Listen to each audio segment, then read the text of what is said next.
Okay. Okay.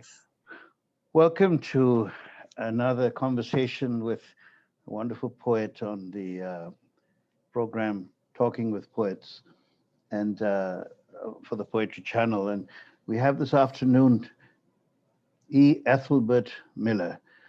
Welcome, Ethelbert. Oh, thank you for the invitation, Indran. Thank you. No, delighted. Now I'm going to do something with the screen for a second. One second. Okay, there we go. All right. And just 1 second. It's recording. Yeah. Okay. Great. Well, I have to say I was a bit skeptical at first when your wife has Tommy John surgery and other baseball stories. I mean, I'd read and loved when God invented baseball, and I thought, I mean that. Once you've written that book, how could you surpass it? How could you move? Indran, you're saying that as a cricket fan. Well, I mean, you're not a one-shot wonder. You're not a one-season. My God, this is a great book. This is an improvement, if you can talk of improvement, if that's the right word. It's just deepening and making even more profound the reflections through baseball on life, on death, on relationships, on history, Black history, race relations. There are so many themes that you bring up. And the way you use the metaphors of baseball to talk about, things that affect us all. I mean, I think that one of the great achievements of this book is that even if you didn't know baseball, even if you had very little contact with the sport, this will speak to you. This will speak to you without even need of any footnotes. I mean, here and there's a poem, yes, where you mention a particular player, and it would be good to have some background, or it would be nice to have you talk about the poem. But so well done. Congratulations on Thank this. you very much. Really moving book. Now, I'm a cricket player, yes, and I grew up, and so you're the poet of baseball. I mean, I remember Neville Cardus. It's known Beyond the Boundary, a famous book about cricket, and C.R. James. And C.R. James, right, that's right. C.R. James's book on cricket as well. Now, C.R. James also wrote the book on Haiti, the Black Jacobins. So, Right. And you've got your collected poems, and you've got a new book coming out of haikus soon. So, which actually is related, I think, to these two books about baseball in the style, at least in your poetic style, because here and there's definitely brevity and Sure. and the image, as in William Carlos Williams, down the tradition of the imagist poem is very much I see and hear in your work. Tell us a little bit about why and how you came to baseball as a metaphor for in your writing, in your poetry. Well, Andrew, baseball was the game I grew up with. Right. Many people might associate me with basketball because of my son. But many times as you get older as a writer, people talk about, like write about what you know, or sometimes you're looking back on your life. And so that's what I began to do, look back on my life. So if you look at if God invented baseball in that collection, the way that book is structured is that it's the beginning poems are poems about my childhood. And then as the book progresses, it deals with the whole issue of aging. And so, by the time you get to the end of the book, it's old timers, games, also dealing with sort of the mystical sort of Zen approach to baseball. And that's one of the things that as you get older, you start looking at your own life, your own mortality. And I think about that because, we're at a time in which baseball is always confronted with the whole thing of speeding up the game, for the young fan of interest. And I always tell when I go to the game and I sit next to the old people who still keeping score, they don't want the game to speed up. They're praying for extra innings, And so what happens, I like the pace of baseball.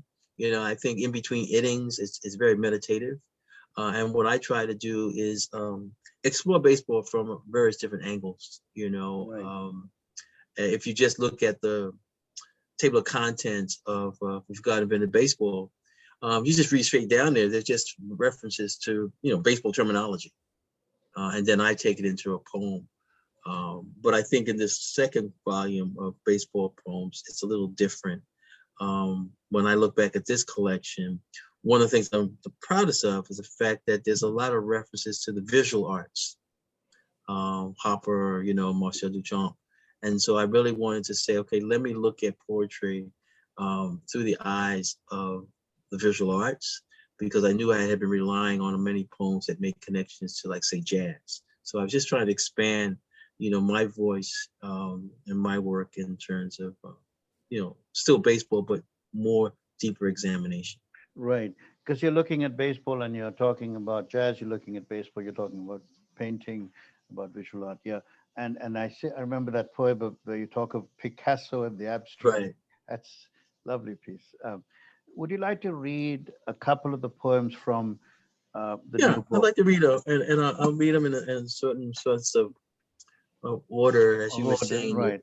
that you don't have to know baseball to appreciate the poems. But this first one I'll read is the true confession of a baseball. So it brings you right in, like, the baseball is a living person. In this case, a living woman, and so it's in 5 parts. 1, if they would replace my stitches with cornrows, I'm certain I could attract more black pitchers. 2, when you come from a large family, people will toss you back and forth. 3, people keep falling over seats for me. Who needs a rain delay with so much seduction in the air? 4, I tell folks I have to always be handled with gloves.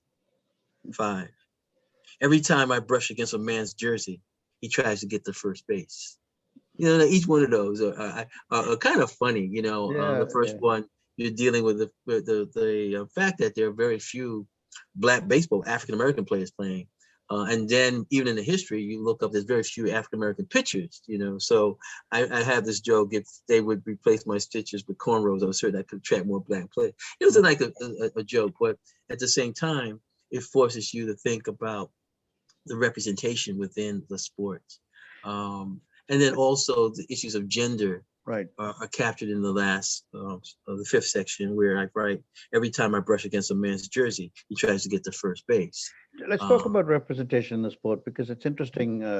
Yeah, that there are few black pitchers, and then of course there's the history of the Negro leagues, and then Right. eventually allowing black players, African American players, into the major league. So, can you speak about why African American don't go to the pitchers? I mean, what are the choices that they make early on in life, growing up? Well, there's things that change. You hear a lot in terms of one, baseball being a slow game, or the fact that today, if you look at young people, especially African American men, the game that's pretty much dominates would probably be the NBA, Right, basketball. right. And also in terms of what you need to really develop as a good baseball player, you have to start very early. You have to really start early. And this is why some people, are fortunate to play catch with their dads and to go to the game very early, before they get to middle school, if you're going to really make it. And the other thing that with baseball, you need like, a team of guys, you can play basketball one-on-one in your backyard or wherever. But with baseball, you just can't play by yourself. You just can't hit and go and run and get the ball. You've got to have a team if you want to play, and that means that you have to have a commitment. And you have to have a place to play. I mean, if you look at some of the new areas that have been in parts of the cities that have been renovated, you'll see that you have a new soccer field. Okay, and that has a lot to do with the diversity in many of our cities. Now we've got people from Africa and from South America and Central America, and the world game is still, soccer. Right. So that's what you have.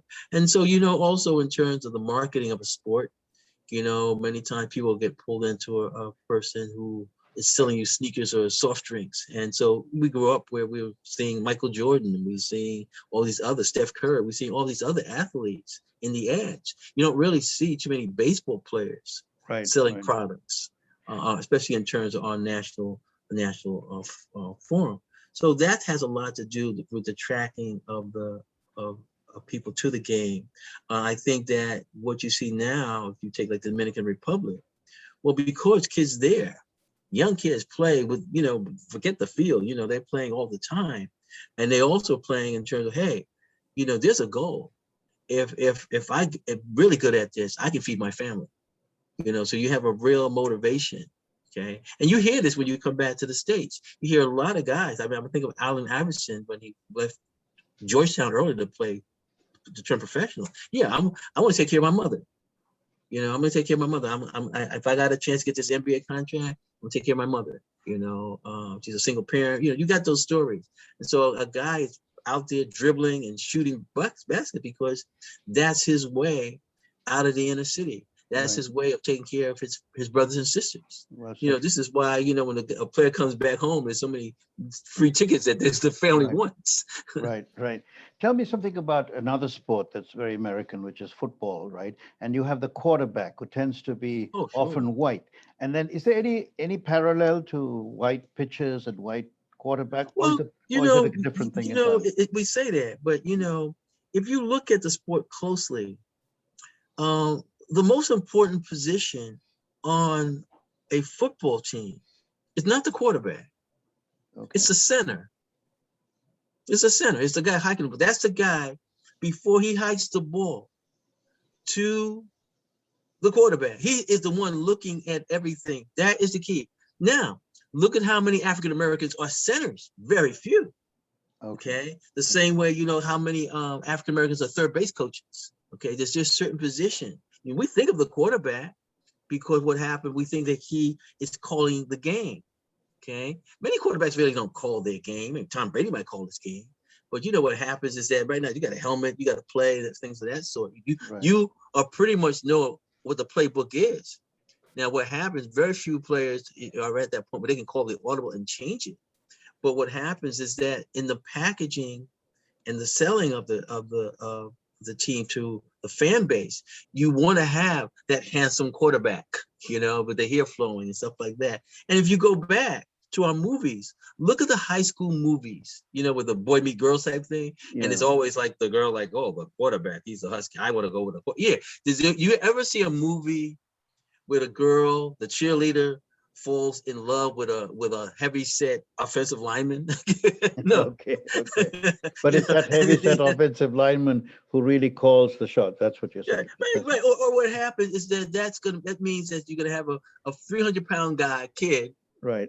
Going out with this girl. That's not going to be what the script calls for or what the person wants to direct. Right. Because they want to make sure that the film that we create is one that the viewer sees him or herself in it. I want to be that person.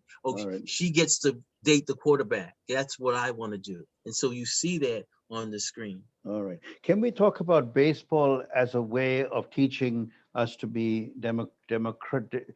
teaching us democracy, or teaching us to be good citizens, or teaching us to understand a complex multicultural, I think you have baseball that today. Yeah, I think you have that right now. First of all, what happens is that you see the representation. Okay, baseball is not a dominant white sport. This is not the Babe Ruth era. This is pretty much the era of Tatis. It's a very strong Latino presence. Okay, if we look at this year, with Shohei, you see that there's a very heavy Japanese influence. Okay, and what happens is that now you begin to see the international aspect of baseball. But if you look at it right now, and what just recently happened, you see that the domination of America in basketball is declining. So Nigeria just beat the U.S. Okay, and I guarantee you, when you further move into like the Olympics and stuff, it's going to be teams from Croatia. It's going to be teams from Slovenia, where you see a lot of Europeans who are now beginning to dominate in the NBA. And when they go back to play for their national country, I'll say, that's where you see unless you're going to try to find another dream team, and that's not even going to guarantee that you can win the gold. Right. because so many good players right now who are in the NBA, they play for their national country. You know, another theme that for me struck me throughout this book is just the relationship of baseball to domesticity, to relationships between men Sure. and Yeah. women, and marriages and divorces and girlfriends Hmm. and love drying up, and and you use the metaphors of baseball, when you for example, the uh, uh, being three strikes, and what does that mean in terms of a relationship? Tell me about the poem "Domestic Violence," or read that poem if you don't, if you like, 29 page, or "The Unexpected." I'm curious to. Right. Well, what happened is, if you look at this is the unexpected. This is I'll read that, and then you Yeah. also want me to read the domestic. Well, I'll read domestic violence first. sure. Domestic violence. They're both short poems. Domestic violence. Why is everyone surprised when the bat breaks in my hands? Okay. What you will see over the last few years, there have been a number of abuse cases with baseball players being forced to be suspended. And when you look at that, you can ask yourself a number of things of what you're seeing. The Yeah. pressure on baseball players to perform, the possibility that maybe what happens is that you have an aging baseball player. Or, for example, we came through the steroids era, where all of a sudden, people are reacting because what happened, they were taking steroids, but now they stop. Well, what happens is that you begin to see, many wives are witness to this. They'll say, "This isn't the person I knew. Somebody says he's that person. My husband has changed. I don't know him anymore." Right. Right. And what happens is that I've looked at baseball, um, from women in relationships. If you think about this, Indran, usually what's going to happen, a baseball player, and we're not talking about the big superstars, but you're Right. almost forced to have three homes. You have the home that just where you live. You might have the home where your team plays. Then you got maybe an apartment during spring training. Okay. There's always a possibility each year as you get older of going to camp and some young person taking your place. So what happens is that, yes, the wife is watching those exhibition games and you're walking people. Also, the wife's like saying, you may not make the cut. Right. And Right. and There's a for that wife, commitment. that means, oh, I've got to take the kids out of school. I've got to find all these other things, a lot of pressure, Yeah. a lot of Yeah. pressure. Yeah. Um, You have a wonderful way, a very deft way of capturing the lives of, of the not quite, superstars, right? Those sure, people. that's what you want to That's look what you at, do, and that's what makes your book so powerful, because it speaks to the ordinary guy, the Sure. ordinary family. And it also speaks to, work. Many times Right. what happens, there's a thing where, people might lose their job. They made there's an error, or what happens is they get traded. This is what happens in the sport. It is very difficult, to be an athlete when you realize that, especially for families athlete, on any given night, any given day, any given play, your loved one could be injured and it's a career-ending injury. You could just go up for a layup. You could just, get hit in the head with a ball. All those, and the career's over. You're rounding first base and you pull something, or your Achilles, and you're never going to be the same. You were fast, but now, even Right. with all the rehabilitation, you're a step slower. And then in baseball, as well as football, any sport, if you are a step slower, okay, like let's say, for example, in football, you are a running back, you're a step slower, you're hitting that line when the line is closing. You It's close. just you're just a step slower. That we're timing you, Right. okay. Right. Right. And that's the thing that, when you look at the impact of that on a family, I've experienced one situation in my life which was just devastating. It was a high school game my son was playing in, and he went up for layup, and he was smacked down. He hit the floor, Indran, so hard that the entire gym went silent, and Mm, he didn't move. mm. Okay, he went bam. Right. And you know, my wife reached out for me, and and you just can't run out. You're just there, like all the other fans who like, what happened here? But it's your son. Right. You Right. know, I mean, it was a scare. I've never had that sort of thing where you're watching. I mean, I've watched a lot of players go down, but this is your son. This Right. is your family, Right. and there is a degree of being helpless.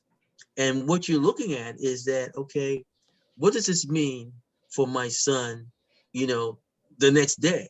You know, now I was blessed. My son came out at halftime and he was ready, you know, Okay. and you count your blessings. Right. But what happens is that I know for a father, I knew my son could only go so far, even though he was really good. But what happened, the bodies are going to get bigger. You see, and all of Okay. a sudden, what happens? Somebody sets a screen, and you're not running into somebody who's a sophomore, junior in high school, or college. You're running into somebody who's been in the NBA or whatever for 4 or 5 years, and so you run into Shaq, you know, Right. Right. and because the scheduling is so tight, and we're forcing players to play all the time. This is why the working conditions of athletes is really ridiculous because it's being dictated by companies and the media and stuff. You shouldn't be playing every single day. Your Right. body's not Right. resting. Okay. Tell me, about, well, or perhaps you could read also. I mean, there are a number of poems I've listed here I would love to hear, but I'm not sure how much time we'll have to hear them all. But the unexpected is one. Another is when your wife has Tommy John surgery. Your call. I mean, if you'd like to Okay, read. I'll be that since that's the Yeah, title, yeah, poem. yeah. When your wife has Tommy John surgery. Your wife says you need therapy. Her words keep hitting the corner of the plate. You step out of the box and talk to yourself. You already know the next pitch that's coming. It's the argument that leaves her hands with marriage deception. It's the hard, fast stuff, the slamming of a door, the turning of the back in bed. You can no longer recognize the rotation of love, the spin of desire, the funny movement of lust. Your wife has changed, and now she's seeing someone else. Now, I tell you what I did, Indran. Mm, In this book, and you made reference to the poems, I think for me, um, this book is very important for the introduction that Emily Rudder wrote. right. And she was kind enough to write, and she's a sports scholar. I asked her as a favor, I said, I know you were kind enough to write the introduction to when your wife has Tommy John surgery. Could you just write a brief analysis of the title poem? And so I'll share that with you because Okay. this Yeah. is something Yeah. which I'm so grateful she did. She says, okay, here's my brief analysis of when your wife has Tommy John surgery. When pitchers have Tommy John, and she's at the ulnar collateral ligament UCLA reconstruction surgery, the torn UCL in the elbow is replaced with a tendon from another part of the body. Miller's title poem invokes this surgery as a metaphor for the ruptures or injuries in a marriage, placing the speaker in the position of a hitter and his wife as a post-surgery pitcher returning to the game with a new style on the mound. The speaker, the poem's second person, you, laments the loss of the couple's familiar rhythm. Quote, you can no longer recognize the rotation of love, the spin of desire, the funny movement of lust. Just as Tommy John's surgery may alter a pitcher's delivery, the speaker's wife has changed, and the speaker struggles to respond, yearning to rekindle a chemistry akin to the expected game plan between longtime pitchers and hitters. So you can see what you were saying earlier in your comment. These are poems not just about baseball; they're about relationships Right. and the difficulty that we sometimes find in keeping these relationships going. And of course, that new, it's not necessarily a new lover as in another person. It could be it's it's it's the hitter, but Right. seen differently at the end, right? Exactly. Yeah. Yeah. That hits. Because I mean, I understand that from just my own experience. I'm a human being. I've grown up with relationships Mm-hmm. that have flowered and that have ended, and I can understand. It's a wonderful metaphor. It's a powerful metaphor for to understand these. And then we try to fix things, right? This is a kind Right. of We try to attempt to fix it. fix, Right. Right. Right. and Right. there's only so much one can do. Right. Um, you mentioned the arc of the book, uh, God Invented Baseball, leading towards, sort of from childhood onwards towards the extra innings.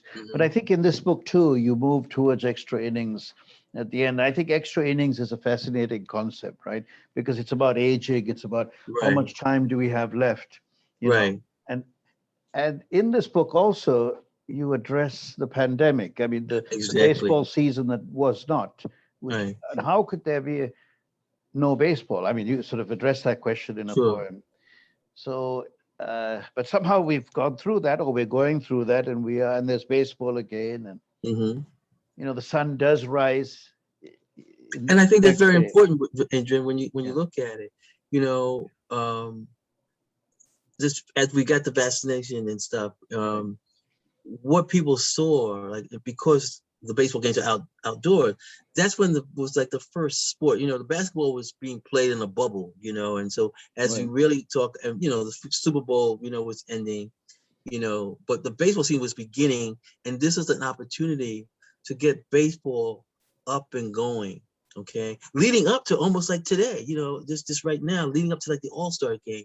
We wanted to make sure that at least by the 4th of July, fans would be going to the ballpark. right. And you're right. There are a couple of poems in this book that are pandemic poems. I'll read you this first one. The Cardboard Season of 2020. Right. The Summer of Black Lives Matter. We looked around the empty ballparks, staring at black cardboard faces, wondering who decided where to place us. See, they had the cardboard thing, right? So all of a Right, sudden, right, now there was two things happening. That some people would pay to have their picture put in there, but somebody had to decide, okay, where are we gonna put are we gonna just have all these black people one row behind home plate? right, I right, mean, right, what happened? Somebody had to say, okay, woman, black, this and that. So it gets back to the whole thing you were saying about baseball and democracy. Okay, well, right, we're looking at right, how democratic are we going to make the stadium, the ballpark, right, where this game is being played. If we're going to say this is the American pastime, let's make sure that it's represented. Now, of course, if we were to do the counting, there's probably were more cardboard black people at some of these parks than real black people who ever going right, to see right. baseball. But Or or what would be interesting since we're into analytics, it would be interesting since we're different ballparks, right? Whether we ran some numbers. Okay, well, we only get 1% or 2, so that's how many cardboard faces they're going to get. You mentioned Black Lives Matter in that poem, and there's another poem about the election, right? I can't remember the title offhand, but uh, it's a powerful poem as well. Towards the end of the book, where it's a 3 or 4 line poem where you refer to the essentially what happened last year, this whole election season, right. and what was going on, and you talk about the American pastime. I mean, I grew up with understanding baseball as the American pastime, even though I was born in another country, in Sri Lanka, Right. where I played cricket. I had this idea of the United States as apple pie and baseball and, certain things. And came here with all the illusions and optimism, American optimism about this country. I'm grateful for being a migrant here, for coming to a country where, at least initially, I was not subject to any racial catcalling or abuse, because I'd had seen that in London, but which was directed to Pakis. Every Indian was a Right. Paki and Right. all that. But in New York, at least in that time, I didn't see that. Now, of course, now this year we've had this explosion of anti-Asian violence, and Right. people are being Right. knocked off the street. I mean, 2,000 odd cases. Mm-hmm. So the American dream, all of these things have been challenged, the optimism, by what happened last year with the unmentionable president who ruled Right. for several years, and all of the killings of black people throughout the land, uh, defenseless people, uh, and of course George Floyd's, symbolizing those 9 minutes. So all of this is going on. So what do we have left in this American democracy, and what does baseball Well, how can baseball help us well, heal? That's my question to you. It's a big I question. tell you, there's a poem that I just wrote Yeah. that probably addresses that. Okay. And I wrote it actually the other day. It's called Runners. To run outside the base paths is to give the body pleasure. to be Black, to Frederick Douglass' freedom. We run in order to run from, to run to. Where is our place inside this baddest box called America? Okay? This baddest box, you know, Yeah. we're up there, we're in there. Where's our place? Okay, and that's the thing where, you know, we're runners. I use that in terms of, that's a metaphor that we see in terms of African American literature. You know, flight is a constant theme. In this case, okay, where are we running from? We run in order to run from, to run to. Okay, and also in this poem, the third line, I coined something that I went back that I really like. You know, to be Black, to Frederick Douglass' freedom. All right. Say, Right. you know, I mean, that was the thing which I said, okay, I like how that sounds, Frederick Douglass' freedom. Right. Right. And it raises questions when you read this poem or hear it. It's deal with issues of race and history. And it also ponders in the last line, where are we today? So for example, if I'm writing poems that attract you or draw you to baseball, which is a spectator, and you're watching baseball, well, I want you to watch how I have interpreted baseball. So that what happens, you begin to see this game through this very specific perspectives, okay? And that's what I feel is helpful. And if there's one way I see my work maybe being used down the road, as we try to find ways of bringing young Black children into baseball, perhaps someone will pick up one of my books reading about the game and say, okay, I want to know more about this player, Ozzie Smith. I want to know more about Willie May. And they get into the history of the game, and then they decide, oh, Jackie Robinson did this. I want to be there. I want to be Jackie Robinson. Or all of a sudden now they know what happens when somebody puts on a t-shirt and the number 42's on it. It means something more. Right. And this is where, as writers and as me as a literary activist also, I want to create work that will engage people. You see, now, you know, you probably have interviewed and you know quite a number of writers, Indran, and I tell you what my concern with is I'm very concerned about where is my place in African American literature. Because what I've seen is that people now will go from talking about the Black arts movement to Cave Canem, okay, and then that's how they put these anthologies together. Well, I know, for example, that in the future, somebody might leave me out of these African American anthologies. Like I was left out of the Kevin Young one, the last one that came out. But what happens when we begin to look at who is exploring things which are very important to America, baseball, I know that my voice will be there. Okay, when we had the All-Star game here in Washington a couple of years ago, there was an exhibit at the Library of Congress to celebrate the All-Star game being in Washington, D.C. And I walked in there and I said, oh, okay, if I write nothing else, I had a good life because I was quoted up there next to Ted Williams and Babe Ruth. I wasn't next to Richard Wright and Langston. Somebody was there. But for me, to be up there with Ted Williams and baseball, it's a great honor, it is a great honor. And that's what I feel. I hope that I make that contribution to American letters. You know, I mean, well, I think the contribution is already made, and you'll keep continuing because you're healthy, and you'll keep writing. You're so sweet to me. No. That's clear. That's clear to me. The only thing is, and me as a reader, as a fellow poet, part of the community, you know, but also I want to say, you know, what Sonny Sanchez once said to me. You know, in America, you know, you move one step forward, or I can't remember if she said 2 steps forward and 1 step back, or 1 step forward and 2 steps back.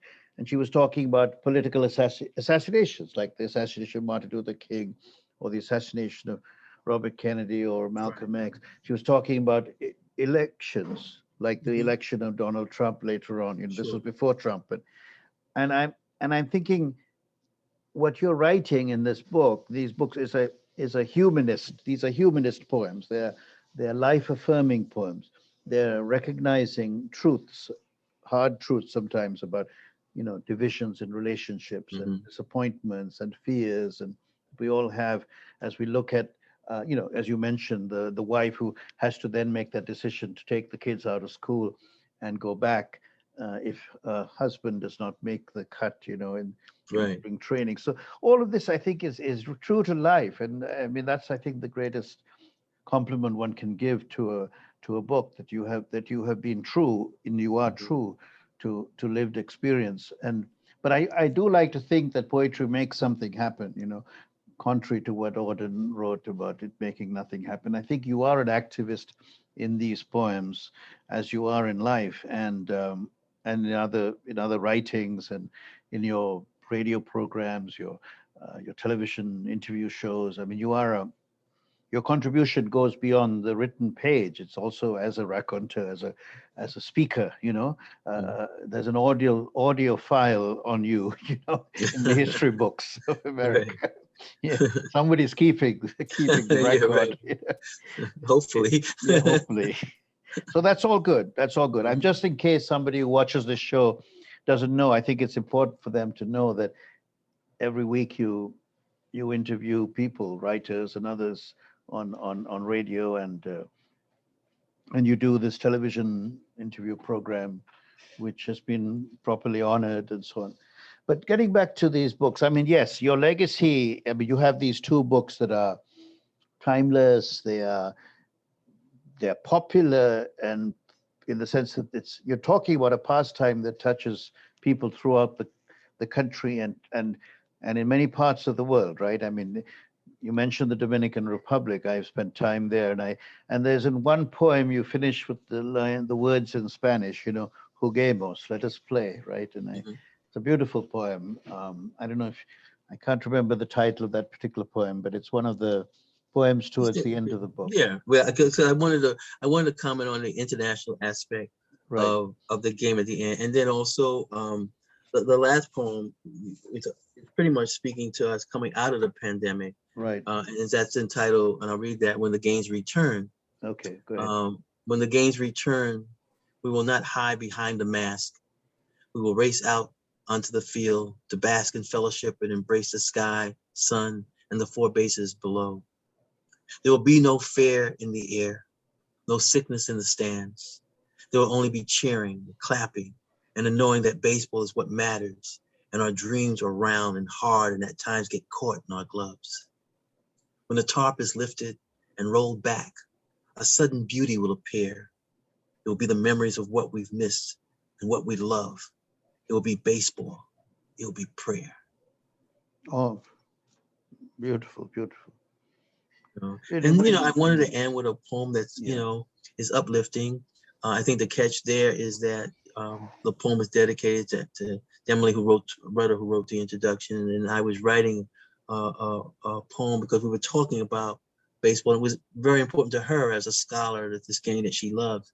And so what I said, this is a poem that is changing everybody's life who loves the sport. And I felt it was very fitting to dedicate it to her. Yeah, and so congratulations, because you have written two beautiful, magnificent books, heart speech, about through the metaphors of baseball. I mean, there are so many poems we could refer: Free Agent, Extra Innings, right. The. And I might have, I'll tell you this, to give you a little clue. Yeah. I may have another book. Frederick Douglass had, I think, three memoirs. Okay. And I'll share this because this is the last baseball poem, and I'll tell you, the sound of this is, and you appreciate this in terms of the influence of writers on writers. Ken Burns, who I think has been fantastic in terms of the documentary he's given us, whether it's been a Civil War, baseball, jazz. The last one he did and was on Ernest Hemingway. I think he's getting ready to do one on Muhammad Ali. But the Ernest Hemingway one was just fantastic. And what it did, it took me back to reading Hemingway. I ordered Hemingway stories, some of the novels. And I went back, and you might have heard that when people talk about Hemingway, they talk about the short sentences and that. Right. But what I found, especially in the short story Snows of Kilimanjaro, it was this repetition that Hemingway used. And now that I'm reading critically, and I'm older, I'm reading critically, I said, oh, I like what he's doing here. And so I'll read you this thing, because this poem, which is the last baseball poem I've written, it's a direct link to the sound that one would get from Hemingway because of the repetition. Okay. It's called The Sounds of the Game. It's the only sound you hear. the sound you will remember, the sound before you turn around and follow the arc, the rainbow of the Homer, your gift, your pot of gold, hand-given and gift-wrapped to the hitter, the sound of it, the crack of the bat, the crack that destroyed your life. It's a sound that leaves you helpless on the mound, staring at the rosin bag, wearing a silly minstrel grin, a grin that will stick to you and haunt your nights, your lonely, silent nights before the crack of dawn, when the darkness slowly lifts, and still you cannot hear the sound of anything more or anything else or anything again. Mm.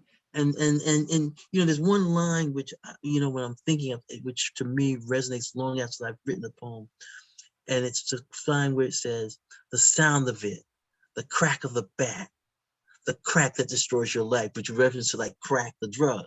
Right. And what Right. happens is that when I look at how I was able to use this repetition, repeating crack, repeating Right. sound, Right. Right. that's where I said, okay, I'm using the literary canon. I'm going back as a writer and reader, and I'm taking things. I'm looking at how things first are put together. I remember Stanley Kunitz used to talk about, like, what makes a poem go. What makes a poem go, and if you look at Kunitz, you look at, say, maybe even someone like Ginsberg, what makes it go is the breath that you put into the poem. As you read, it's something that makes it. You got, you make it go. You like blow Right. it across. You blow it across the page. But right, yeah. And so what happens is that, by me reading critically, and this is where, the media helps you. The documentary pulled me back. If I had not been watching Ken Burns' documentary, I probably would have never went to the library, just pulled a Hemingway book off the tip. But the documentary got me interested. And then it was like saying something that's very important for all of us who are artists. We are able to, at certain points in life, to go back. Sometimes we might be introduced to something in college, and it's like, okay, what am I going to do with this? But you go back, okay? And sometimes you see musicians, all of a sudden, like, you go back and you play like My Favorite Things, something that you heard a thousand, but now what happens, you take it and you construct it in such a way that you give it a new life. But you went back and say, okay, I grew up hearing this, my mother singing this, all the time when she was putting me to bed. And now I come back and I take it, like in the direction of Albert Eller or Cecil Taylor, and it becomes a different thing. But the key thing is that you, as the artist, found the time and discipline yourself to go back. That you were not arrogant to say, okay, my work is so good. Who can teach me? I won the Pulitzer Prize last year, blah, blah, blah, blah.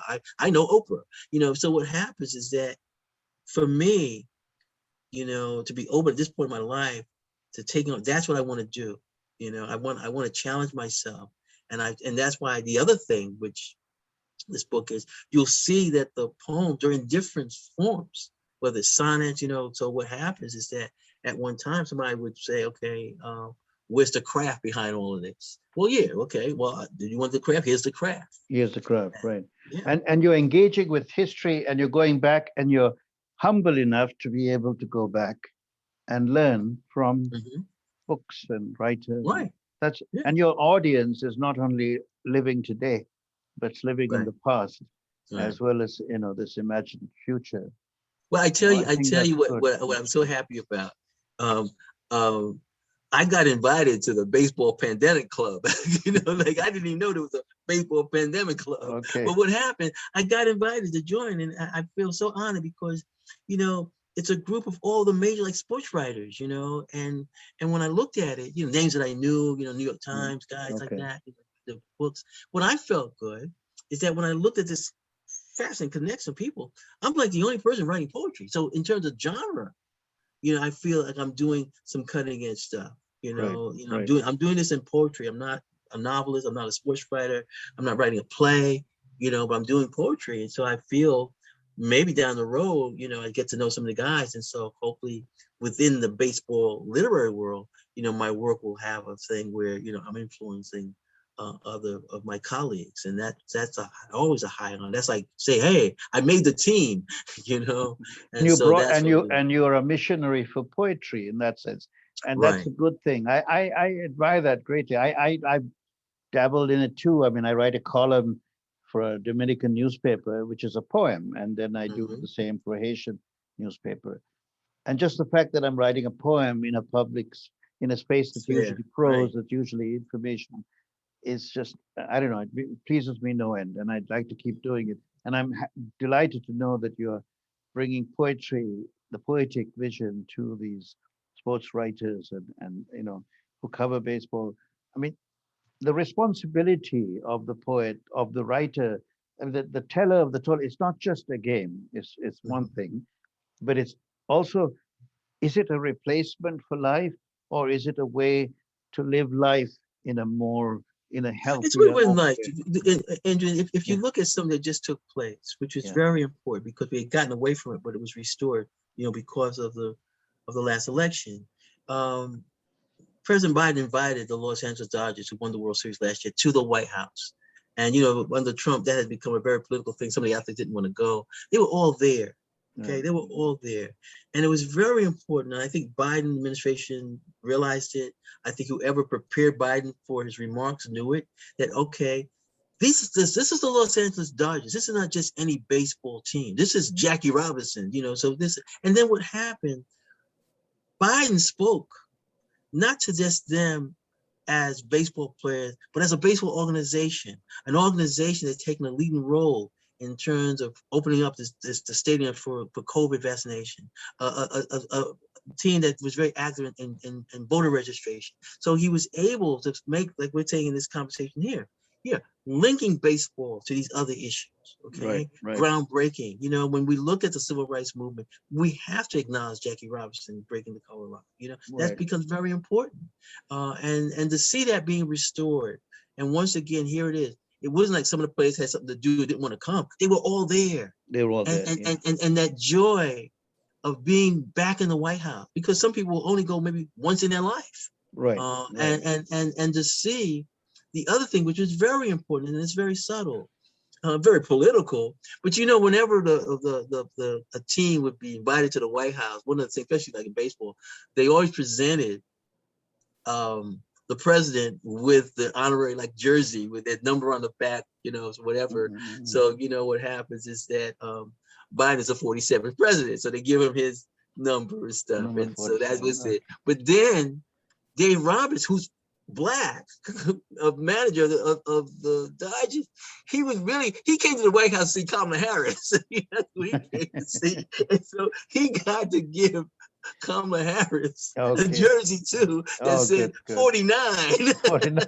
So it was really funny, but you couldn't bypass the joke. And then what was very nice, is that Roberts gave her, he was Right. involved in that, and not the owner, but the manager. And this is what was very. And when you see that, what are you looking at?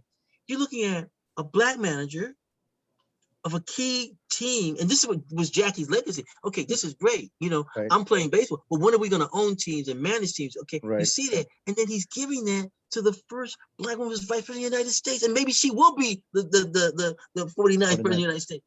That's a historical moment. Yeah. And Okay, that assumes that Biden will be reelected as the 48th then, and then right, he becomes exactly. That's what 49. it says. You see, Right, and and right, and right. and, and what happened? That's us as fans, as spectators, keeping score, keeping score. Keeping score. Are we gonna remove Biden in the eighth inning?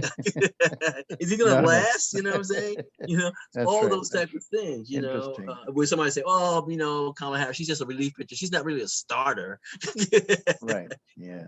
So those are things. But I thought it was such a, even if you didn't like baseball, you saw the ceremony being a return to normalcy. So if you're a restaurant owner or have a sports bar or something like that, you were Right. happy to see all the players of a team Right. back at the White House with the president honoring them. Right. Because what happened under Trump, it had politicized and people didn't want to go, That's right. That's right. you know? Just before we finish, I want to ask you something. If God invented baseball, just tell us a little bit about that title. I mean, we've Well, spoken. Yeah.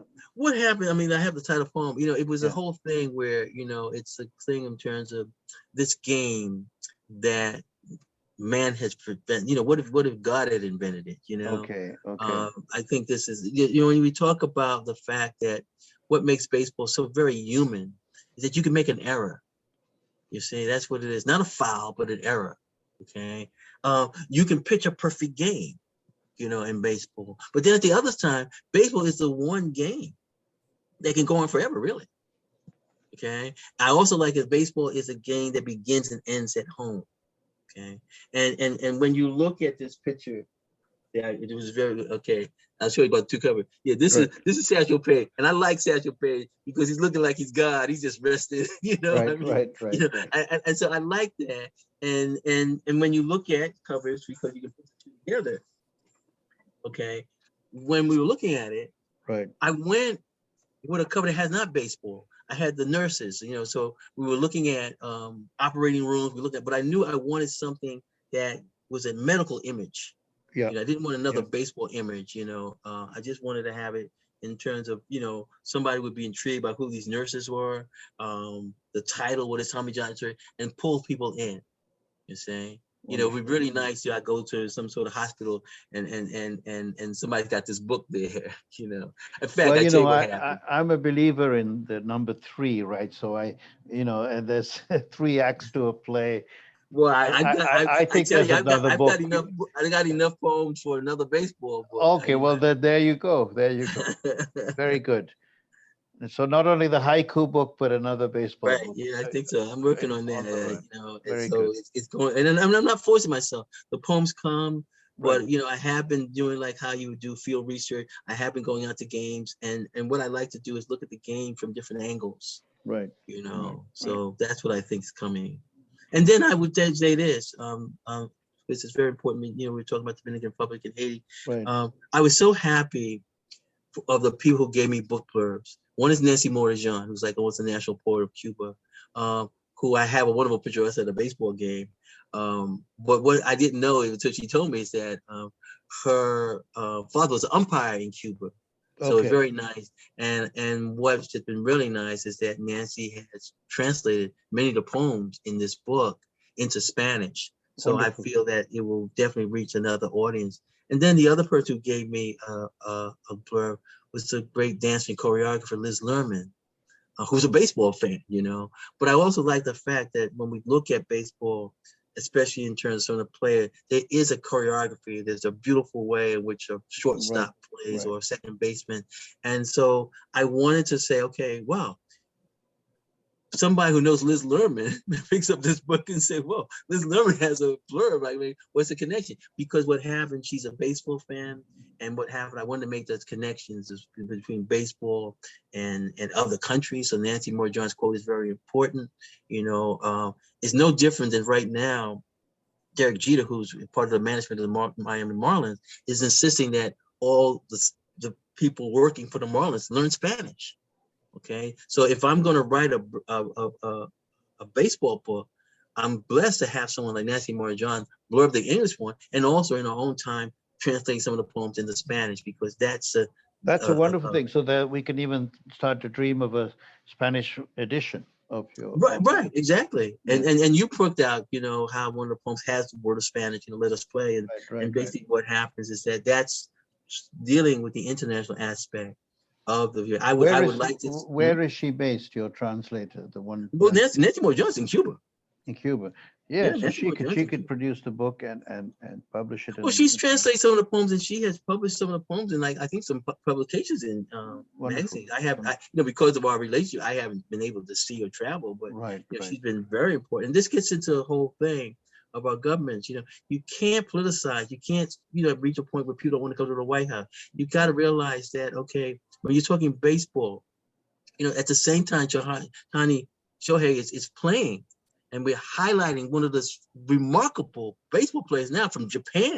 And you keep in mind, it was just a few years ago when people say, oh, Japanese players are small, they can't play, they can't hit, they can't do this. And, thank God, Ichiro, breaking that. But this guy, Showtime, basically, is breaking everything. But then what is the other issue that we have to look at? He's accomplishing this, an unbelievable baseball year. But look at the hatred against Asian Americans at this particular time in history. Right. You see? So same way we're celebrating Jackie Robinson, look at the segregation. Right.